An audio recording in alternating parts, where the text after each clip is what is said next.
If you've watched a Champions League match recently and thought, wait, why isn't this team in a group anymore? You're not alone. The competition changed its entire structure and most fans still don't fully understand how it works. So let's fix that once and for all. For over 2 decades, the Champions League followed the same format everyone knew by heart. 32 teams, 8 groups of 4, and the top 2 from each group moved on. Simple, predictable, and honestly, a little repetitive. Starting with the 2024-25 season, UEFA tore that up completely and replaced it with something closer to a giant single league. Here's exactly how it works now. The group stage is gone entirely. In its place is what UEFA calls the league phase, and it now includes 36 clubs instead of 32. All of them are placed into one massive table, ranked together, rather than split into small isolated groups. Here's the key difference. Instead of playing the same 3 opponents twice, home and away, like the old format, every team now plays 8 different opponents. 4 matches at home, 4 away. The matchups aren't random either. Teams are split into 4 separate pots based on ranking, and each club plays 2 teams from each pot, 1 at home and 1 away. Once those 8 matches are finished, the entire 36-team table is ranked from top to bottom based on points. The top 8 teams go straight into the round of 16 automatically. Teams ranked 9th through 24th enter a playoff round to fight for the remaining spots, and anyone finishing 25th or lower is eliminated completely, with no fallback into a lesser competition. From the round of 16 onward, it plays out just like fans remember. Quarterfinals, semifinals, and a single final to crown the champion. As for how teams even qualify for those 36 spots to begin with, 25 spots go automatically to clubs based on where they finished in their domestic leagues. The top 4 ranked countries, currently England, Spain, Germany, and Italy, each get 4 spots. The 5th and 6th ranked countries get 3 and 2 spots respectively.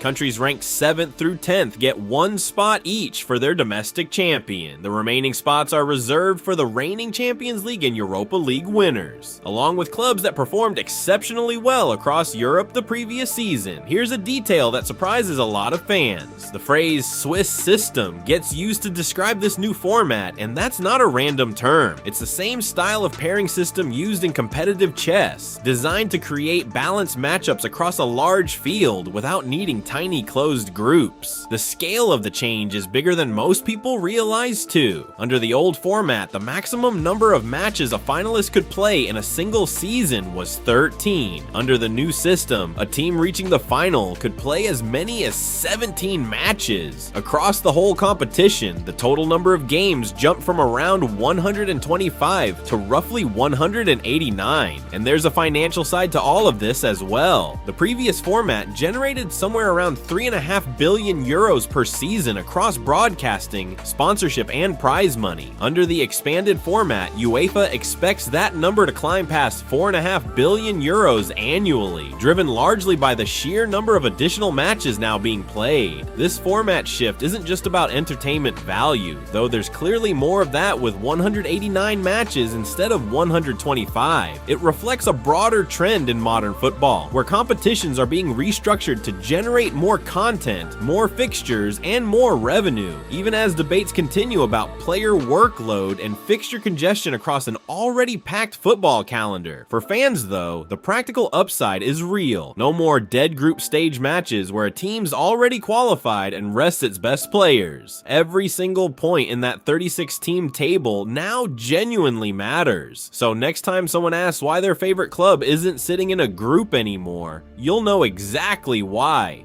Bigger field, more matches, one giant table, and a format built to keep almost every match meaningful from the very first kickoff. If explainer breakdowns like this one actually help you understand the game better, subscribe and turn on notifications. We'll keep breaking down the rules, formats, and stories that actually matter in football.